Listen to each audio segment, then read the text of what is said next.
dans les brumes matinales d'un automne 1491, dans un petit village normand aux confins du duché de Normandie, naquit un garçon portant un destin hors du commun et, selon la légende locale, déjà doté d'un air satisfait dès son premier souffle. Ce bébé s'appelait Henri de Valois, second fils du pragmatique et réservé roi Henri VII et de sa douce épouse, la reine Élisabeth d'Anjou. Leur union, loin d'être un conte de fées, fut un mariage politique soigneusement orchestré pour mettre fin aux guerres sanglantes qui ravageaient le royaume depuis des décennies. Rien ne dit amour véritable comme éteindre des guerres civiles par des alliances matrimoniales, n'est-ce pas? Au départ, le jeune Henri n'était pas destiné à régner. Sa place était réservée à son frère aîné, Arthur, prénommé ainsi en hommage au légendaire roi breton, car déjà à l'époque, les conseillers royaux comprenaient l'importance du mythe comme marque de pouvoir, bien avant que les experts en marketing ne s'en emparent. Mais le destin, cruel et impitoyable, frappa sous la forme d'une tuberculose foudroyante. Arthur, marié à la princesse espagnole Catherine d'Aragon, mourut à 15 ans, laissant à Henri non seulement le trône mais aussi la jeune veuve. Cette habitude d'Henri à prendre ce qui ne lui appartenait pas au départ allait devenir une constante de son règne, bien que personne à l'époque ne pouvait imaginer l'ampleur de ses futures conquêtes. Henri grandit en homme impressionnant, plus d'1,80 m, une taille hors norme pour l'époque où la plupart des nobles frôlaient à peine le 1,60 m. Ses épaules larges remplissaient majestueusement ses pourpoints de velours, tandis que ses cheveux châtains clairs brillaient comme du bois de noyer poli. Ses yeux bleus perçants lançaient des éclairs de défi, « Contredis-moi à tes risques et périls », semblait-il dire. Beau, athlétique, et dégageant un parfum subtil mêlant ambition et gibier rôti, Henri était l'équivalent d'une star de la Renaissance, un véritable cœur à prendre. Polyglotte et cultivé, il maîtrisait le latin, le français, la théologie, la musique et la poésie. Il composait des sonnets, jouait du luth avec virtuosité, et n'hésitait pas à coucher au sol les courtisans insolents, parfois littéralement. Sa dextérité au tournoi était telle qu'on le disait capable de tenir une épée dans une main et le droit divin dans l'autre. Le roi Henri VII, son père, était une figure aussi excitante qu'un bol de bouillie froide, gris, méfiant, et fondamentalement peu appétissant. Alors, quand il céda enfin le trône et les coffres du royaume à son fils en 1509, le jeune Henri VIII monta sur le trône à 17 ans, plein d'enthousiasme juvénile et d'une détermination farouche à devenir le plus grand souverain que l'Angleterre, ait jamais connu. Son premier acte officiel? Non, il ne fit pas organiser un festin somptueux ou distribuer des pièces d'or aux pauvres. Il épousa Catherine d'Aragon, la princesse espagnole qui avait été l'épouse de son défunt frère. Ainsi commença l'une des sagas matrimoniales les plus célèbres de l'histoire. Mais avant de plonger dans ce dédale conjugal, il faut comprendre quel genre de monarque Henri était en train de devenir. Dans ses premières années de règne, Henri était réellement aimé. Il incarnait la jeunesse, la générosité, et le faste chevaleresque. Ses fêtes rivalisaient avec les plus luxueux palais modernes, avec des cygnes rôtis géants, des fontaines de vin et des velours en quantité suffisante pour habiller toute une troupe de ménestrels. La musique le passionnait au point d'en composer lui-même, notamment un air célèbre intitulé « Compagnie agréable », qui résumait parfaitement son idéal de cour. Ironie du sort, cette célébration de l'amitié émanait d'un homme dont la cour deviendrait tristement célèbre pour ses courtisans flatteurs, ses espions et, parfois, ses têtes tranchées. Henri passait son temps libre à des activités physiques, surtout le tournoi, l'équivalent médiéval des sports extrêmes. Il chassait avec ardeur, jouait à une version ancienne du tennis, le vrai tennis plus complexe que le jeu moderne, et entretenait son corps avec une rigueur presque religieuse. Il était, en somme, un passionné de fitness avant l'heure, mais coiffé d'une couronne. Religieusement, Henri commença son règne en fervent catholique, écrivant même un traité théologique contre Martin Luther, ce qui lui valut le titre de défenseur de la foi par le pape. Mais, dans un retournement historique digne de Molière, il allait plus tard contester cette même autorité papale pour satisfaire ses désirs personnels, mettant le feu à l'ordre religieux établi. Henri croyait fermement être le roi élu de Dieu, ce qui voulait dire que tout ce qu'il désirait était moralement justifié. Même si ses désirs menaient à des catastrophes. À la fin de sa trentaine, l'image du prince doré avait commencé à s'éroder. Son impatience, sa méfiance et son autoritarisme grandissaient, et quiconque ne reflétait pas cette grandeur divine recevait souvent une sanction rapide, la décapitation. En bref, Henri était un jeune garçon qui n'aurait jamais dû être roi, mais qui se retrouva à porter la couronne, un homme qui avait d'abord ébloui son royaume par ses promesses, avant de devenir un tyran obsédé par son héritage, la gloire militaire et la naissance d'un héritier mâle. Henri aimait la musique, la théologie, l'armure élaborée et les femmes, rarement tout cela à la fois, où il demeura jusqu'à son dernier souffle convaincu que ses actes étaient non seulement justes, mais ordonnés par Dieu lui-même.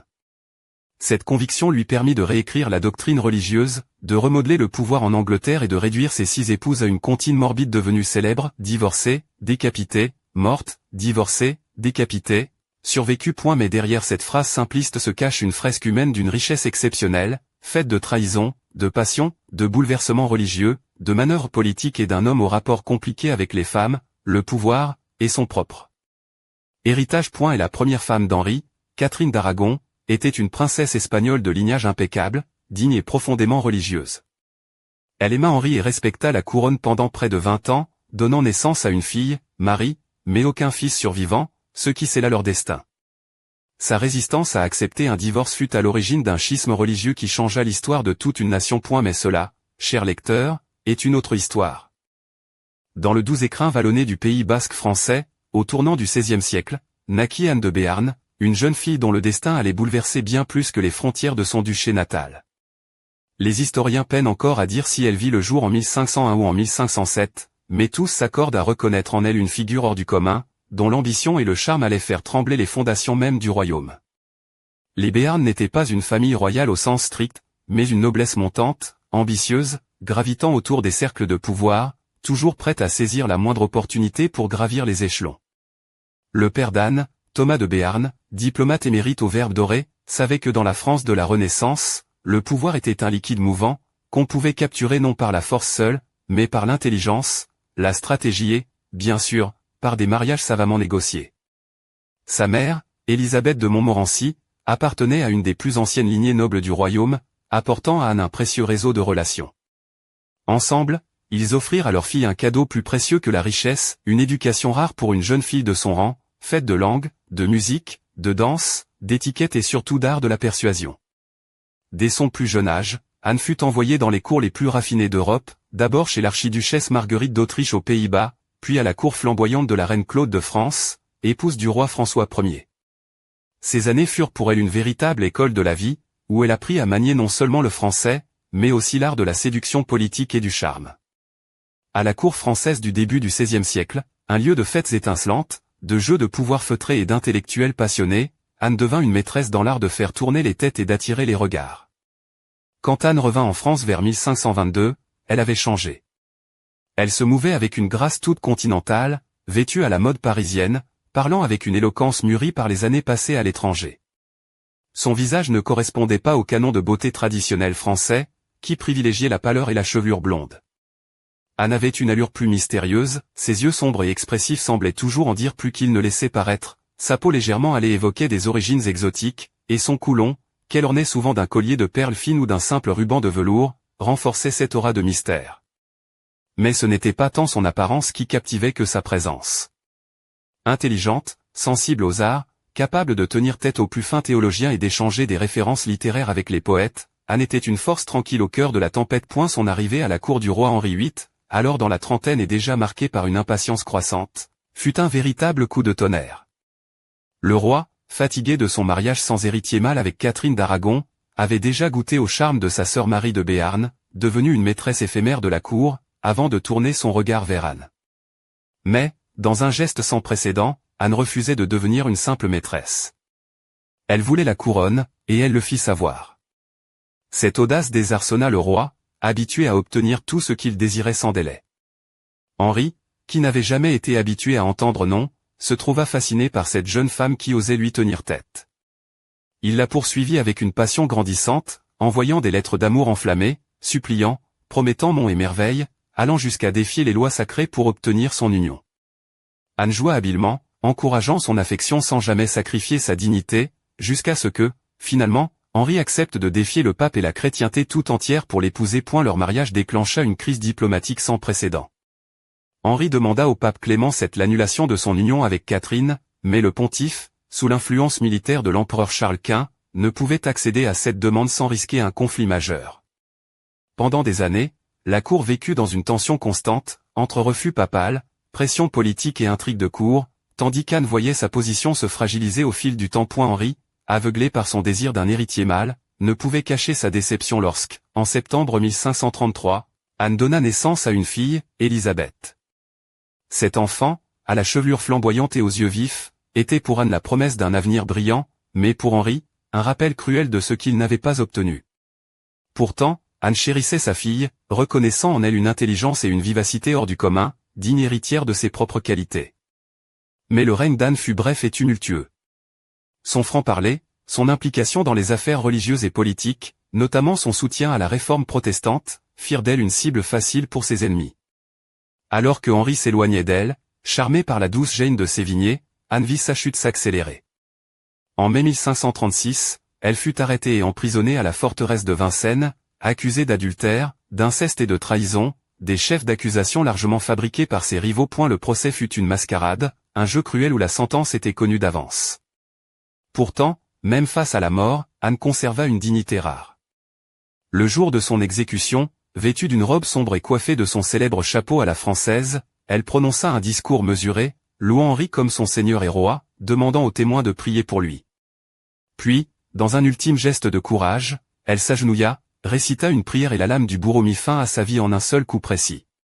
Elle avait environ 35 ans et sa mort ne fut pas la fin de son influence. La réforme religieuse qu'elle avait soutenue allait profondément transformer la France et l'Europe, et sa fille Élisabeth, malgré un départ marqué par la disgrâce, allait un jour devenir une des souveraines les plus célèbres de l'histoire. Anne de Béarn, ni sainte, ni démon, fut une femme d'une intelligence et d'une volonté rares, dont l'ambition et le destin se sont entremêlés avec ceux d'un roi devenu fou d'amour et de pouvoir. Mais alors que le rideau tombait sur la tragédie d'Anne, une nouvelle histoire commençait à s'écrire. Celle de Jane de Sévigné, une femme à l'allure discrète et à la douceur trompeuse, qui allait entrer dans l'histoire non pas par éclat de passion ou de scandale, mais par la force tranquille de son influence.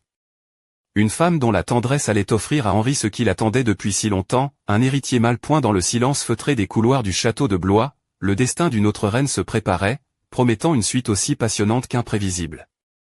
Mais pour l'instant, l'ombre d'Anne plane encore, et les secrets de la cour française restent tapis dans l'attente. Au cœur des vastes jardins du château de Blois, un doux parfum de roses et de cire fraîche flottait dans l'air, mêlé aux murmures feutrés des courtisans et aux échos lointains des violons. C'était l'hiver 1536, et Jane de Sévigné, de sa démarche gracieuse mais réservée, déambulait dans les couloirs tapissés d'or et de velours. Contrairement à sa prédécesseur flamboyante, Anne de Béarn, Jane n'était ni une tempête ni une comète. Elle était plutôt une brise légère, une présence apaisante dans un monde où les passions brûlaient souvent trop fort. Née en 1508 dans la paisible demeure familiale de Wolfhall, en Touraine, Jane venait d'une lignée noble respectée mais peu ambitieuse. Ses parents, sœurs Jean de Sévigné et Marguerite de Lille, avaient élevé leurs enfants dans la simplicité, valorisant la modestie, la piété et l'obéissance aux des vertus qui semblaient presque désuètes dans la cour tumultueuse de François Ier. Jane, douce et timide, avait appris l'art délicat de la discrétion, maîtrisant avec finesse les travaux d'aiguille, la musique sacrée et la gestion de maison. À eu contraire d'Anne, elle ne maîtrisait pas le latin ou le français avec la même aisance, ni ne se lançait dans des débats théologiques. Son talent résidait dans son silence. Elle écoutait, observait, se faisait oublier, mais toujours présente, toujours attentive.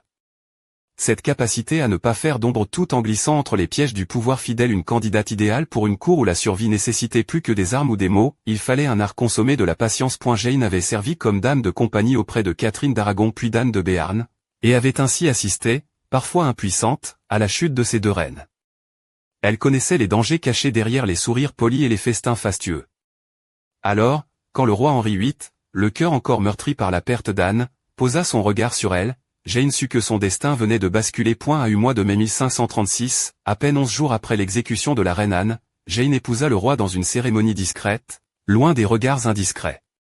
Pas de faste, pas de parade, seulement la simplicité d'une union scellée dans la pénombre d'une chapelle du château. La nouvelle reine portait une robe de soie crème, sobre mais élégante, soulignant sa silhouette délicate. Ses cheveux bruns, soigneusement relevés, encadraient un visage à la beauté modeste mais sereine. À son cou pendait un simple médaillon en or, gravé des initiales JS, cadeau du roi, un geste rare venant d'un homme habitué aux extravagances. Son entrée à la cour fut accueillie avec une réserve mêlée d'espoir. Enfin, une reine qui ne ferait pas trembler la cour ni provoquer de scandale. Jane resta fidèle à cette image, douce, accommodante, attentive aux besoins du roi, mais jamais intrusive. Elle apaisa les tensions, rétablit l'ordre dans le château et sut, par une habile gestion, réparer les liens brisés entre Henri et ses enfants, notamment avec la princesse Marie, qui avait longtemps souffert de l'hostilité paternelle. Jane évitait les grands discours et les éclats, préférant les gestes simples, un sourire, Une main posée avec douceur sur l'épaule d'Henri dans ses moments d'angoisse, une lettre soigneusement écrite à une dame de la cour. Son style de vie reflétait un raffinement subtil, des robes au ton pastel, souvent ornées de dentelles fines, des chaussures de cuir souple brodées à la main, et toujours ce léger parfum de violette qu'elle portait discrètement. L'amour d'Henri pour elle semblait sincère, presque naïf, une lumière douce après les tempêtes précédentes. Il la proclamait sa vraie épouse, son unique amour, et elle, en retour, lui offrait une loyauté sans faille. Leur relation, loin des passions tumultueuses de jadis, était un fragile équilibre entre tendresse et politique. Leur plus grand triomphe fut la naissance d'un fils, Édouard, en octobre 1537.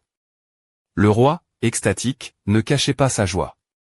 La cour tout entière célébra cet événement comme la promesse d'une nouvelle ère. Jane, épuisée mais rayonnante, portait une robe d'or brodée de fils de soie et de perles, son visage illuminé par un sourire fatigué mais sincère. Pourtant, cette joie fut de courte durée. 12 jours plus tard, Jane succomba à la fièvre puerpérale. Sa mort plongea la cour dans un deuil sincère, et même Henri, l'homme au tempérament volcanique, fut profondément touché. Il ordonna de porter le deuil pendant plusieurs mois et insista pour être enterré à ses côtés, un geste rare, presque romantique, dans un monde où les alliances changeaient aussi vite que la météo. Jane de Sévigné n'était ni une héroïne flamboyante ni une tempête dévastatrice, mais une présence douce et constante, une étoile discrète dans la nuit agitée de la cour. Son règne n'a duré que 17 mois, mais il marqua un tournant, offrant à Henri ce qu'il désirait le plus, un héritier mâle légitime. Cependant, le calme apparent qui suivit son passage fut trompeur. La cour, habituée aux drames et aux intrigues, ne tarda pas à voir apparaître une nouvelle candidate au trône de cœur d'Henri, Anne de Clèves, une duchesse venue d'outre-Rhin, dont la rencontre avec le roi allait déclencher une nouvelle tempête. Une tempête faite de portraits trompeurs, de déceptions et de divorces rocambolesques. Mais avant de plonger dans ce nouveau chapitre, une question brûle les lèvres des courtisans et des historiens: comment une femme aussi sage et douce que Jane a-t-elle pu laisser place, si vite, à des alliances aussi fragiles et scandaleuses? Les secrets de la cour de France sont loin d'être tous révélés, et derrière les murs de Blois, les ombres dansent encore. Alors que la cour retient son souffle, un murmure s'élève: et si le véritable pouvoir ne résidait pas dans la couronne ou dans le sang, mais dans les secrets que ces reines emportent avec elles dans la tombe? Une énigme qui promet de hanter les couloirs du pouvoir bien après la chute des rois et des reines.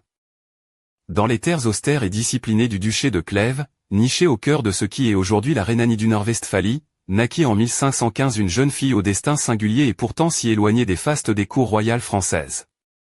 Anne de Clèves, fille du duc Jean III et de Marie d'Ulrichberg, grandit dans un univers de règles strictes et de modestie pieuse, où les nobles apprentissaient avant tout l'humilité, la gestion ménagère et la tenue impeccable. Loin des éclats et des intrigues, Anne apprit la patience et la retenue, un monde à milieu des fêtes somptueuses de la Renaissance française. Pendant ce temps, à la cour de Blois, la silhouette de la reine Jane de Sévigné s'effaçait lentement, laissant place à l'inévitable tourbillon des passions et des ambitions. Henri VIII, désormais au crépuscule de sa gloire, fatigué, corpulent, et marqué par une blessure à la jambe qui ne cessait de s'aggraver, cherchait dans le mariage un ultime souffle de légitimité et d'alliance politique. La duchesse Anne de Clèves, recommandée pour sa vertu et son rang, fut choisie par ses conseillers comme une épouse idéale, une union diplomatique censée renforcer les liens avec les puissances protestantes du Saint-Empire. Un artiste, Hans Albin, fut envoyé en mission pour immortaliser la beauté d'Anne. Son portrait, peint avec un soin méticuleux, montrait une jeune femme au visage doux, aux traits réguliers, portant une coiffe sobre et un voile léger. À son retour, Henri, ébloui par cette image, donna son accord sans hésiter. Mais la réalité fut tout autre.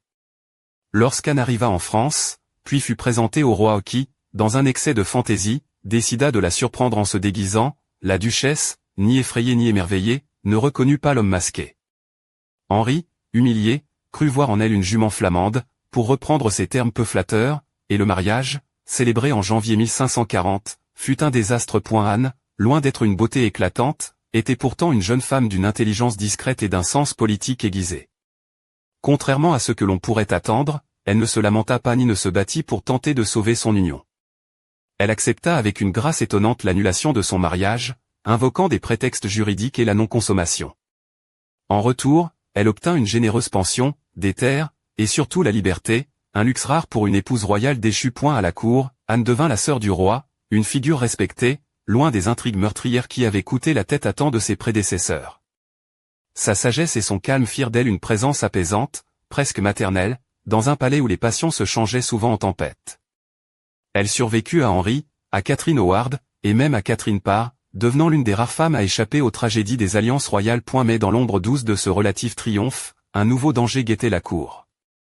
Une jeune fille à la chevelure châtain clair et au sourire espiègle, cousine d'Anne de Béarn, s'apprêtait à entrer dans le jeu le plus dangereux, Catherine Howard. À peine âgée de 17 ans, elle allait illuminer la cour d'une jeunesse éblouissante, mais aussi y semer le chaos et la tragédie. Catherine, élevée dans un foyer chaotique et laissée à elle-même, était loin d'être préparée à la rigueur et à la cruauté d'une cour royale. Sa beauté fraîche et son tempérament fougueux séduisirent rapidement Henri, vieillissant et malade, qui y vit un souffle de jeunesse et d'espoir. Leur mariage, célébré en juillet 1540, fut à la fois une renaissance et un prélude à la catastrophe. Le palais de Blois résonnait de ses rires, de ses danses et de ses murmures échappés aux oreilles indiscrètes. Vêtue de robes de velours noir brodées de fils d'or, ses cheveux détachés, un signe d'insoumission pour une reine, cascadaient sur ses épaules, dessinant un contraste saisissant avec l'austérité des murs anciens. Mais derrière cette façade pétillante se cachaient des secrets, des amours interdits avec son ancien professeur de musique et un gentilhomme de la chambre du roi, tissant une toile dangereuse d'intrigue et de trahison. Quand le scandale éclata, Henri, profondément blessé et humilié, pleura avant de transformer son chagrin en vengeance. Catherine fut arrêtée, emprisonnée et condamnée à mort. Dans la froideur d'une cellule, elle perdit peu à peu son éclat, se préparant à une fin tragique. Le jour de son exécution, vêtue d'une robe de velours noir, les cheveux détachés, elle monta sur l'échafaud, adressa un dernier regard à la foulée, dans un souffle, offrit sa vie à l'histoire. Cette épopée meurtrière n'était pas une simple succession de tragédies personnelles, mais le reflet d'une cour où les ambitions, les passions et les pouvoirs s'entrechoquaient avec une violence inouïe. Pourtant, au milieu de ces tempêtes, une dernière reine allait émerger, non pas par la force, mais par la sagesse et l'intelligence. Catherine par femme cultivée, polyglotte et profondément pieuse, Catherine par arriva à la cour en 1543, alors que le roi, désormais obèse et malade, semblait prêt à tout abandonner. Elle devint une infirmière, une conseillère, une mère de substitution pour les enfants royaux et une force tranquille dans un royaume en pleine mutation. Sous son influence, la cour devint un lieu d'échanges intellectuels, de débats théologiques et d'art. Elle publia des ouvrages sous son propre nom, une première pour une reine française. Mais ses idées réformatrices et son influence grandissante sur un roi de plus en plus paranoïaque attisèrent la jalousie des conservateurs. Malgré les dangers, Catherine sut naviguer habilement entre les écueils, protégeant sa vie et celle de ses alliés. Elle survécut à Henri, qui mourut en 1547, et épousa peu après Thomas Seymour, un noble ambitieux mais imprudent. Leur union fut courte et marquée par des scandales, mais elle laissa derrière elle une femme forte, une survivante qui avait su imposer sa voix dans un monde dominé par les hommes. Ainsi s'achevait la saga des sirènes d'Henri VIII, une histoire de passion, d'ambition et de tragédie, où chaque femme, malgré les épreuves, laissa une empreinte indélébile sur l'histoire de France. Mais derrière ce tableau grandiose, une question demeure: quels secrets inavoués reposent encore dans les plis des robes de velours, dans les ombres des palais, et dans le silence des tombeaux royaux? Alors que les dernières chandelles vacillent dans les grandes salles du château de Blois, une silhouette inconnue glisse entre les colonnes, portant un parchemin scellé d'un sceau mystérieux. Un message qui pourrait bien bouleverser à jamais l'équilibre fragile du royaume. Dans la pénombre d'une nuit d'hiver emprisonnée sous le ciel gris de la vallée de la Loire, une silhouette mystérieuse avançait avec précaution dans les galeries silencieuses du château de Blois. Le crépitement discret de ses pas se mêlait au souffle glacé du vent qui s'insinuait entre les pierres centenaires. Cette nuit-là, alors que la cour dormait d'un sommeil lourd et trompeur, un secret ancien allait être déterré, un secret capable de renverser le cours même de l'histoire. La jeune femme, vêtue d'une robe sombre aux tissus épais, dissimulait sous son manteau une missive scellée d'un sceau rouge et noir, ornée d'un lys et d'un serpent entrelacé. Ce symbole énigmatique ne faisait écho à aucune maison connue, mais son aura inquiétante faisait frissonner quiconque posait le regard dessus. Elle s'appelait Marguerite de la Roche, une dame de compagnie récemment arrivée à la cour, dont la loyauté semblait aussi mouvante que les ombres dans lesquelles elle se mouvait. Depuis des semaines, Marguerite avait observé les allées et venues des courtisans, écouté les murmures étouffés derrière les tentures, et recueilli des fragments épars d'une conspiration où se mêlaient ambition, trahison et mystère. La mort brutale de la reine Catherine Howard, la montée en puissance de Catherine Parr, les manœuvres politiques autour de l'héritier Édouard, tout cela n'était que la surface d'un iceberg dont la base plongeait dans des eaux troubles et insondables. Ce parchemin, glissé entre les plis de sa robe, contenait une révélation explosive, une lettre écrite de la main même d'Henri VIII, adressée non pas à ses conseillers ou à ses reines, mais à une figure secrète dont le nom restait masqué. Cette correspondance dévoilait un accord occulte, une alliance inattendue entre le roi et un pouvoir étranger, destiné à garantir sa lignée et à maintenir son trône à tout prix. Marguerite savait que la divulgation de ce document pourrait provoquer une onde de choc capable de déchirer les alliances les plus solides, de briser les réputations et de faire vaciller la monarchie. Mais elle ignorait encore à qui remettre cette lettre, et surtout, à qui faire confiance dans un palais où chaque visage cachait un double jeu. Alors qu'elle progressait vers la chambre du prince héritier, un bruissement derrière elle la fit se figer. Une silhouette massive émergea des ténèbres, un homme à la barbe poivre et sel, au regard perçant. C'était Guillaume Leclerc, un ancien soldat devenu espion du roi, connu pour sa loyauté sans faille mais aussi pour sa discrétion implacable. Marguerite, murmura-t-il d'une voix grave, que portes-tu là? Tu joues avec le feu. Sans se défaire de son calme, elle lui tendit le parchemin, sachant que cet homme pouvait être son allié ou son pire ennemi. Ce secret appartient à la couronne, Guillaume. Mais si le roi tombe avec ce poids, c'est tout le royaume qui s'effondrera. Leclerc prit la lettre, la déplia lentement, ses yeux balayant les lignes écrites d'une main tremblante mais résolue. Puis, il releva la tête, le visage sombre. Nous devons agir vite. La paix fragile qui règne ici est une façade. Derrière, les puissances étrangères s'agitent, prêtes à profiter du moindre faux pas. Et je crains que ce ne soit qu'une question de temps avant que le sang ne coule à nouveau. Et la nuit s'épaississait autour d'eux, comme si le château lui-même retenait son souffle. Dans les couloirs silencieux, des pas résonnèrent au loin, précipités, annonciateurs d'une tempête à venir.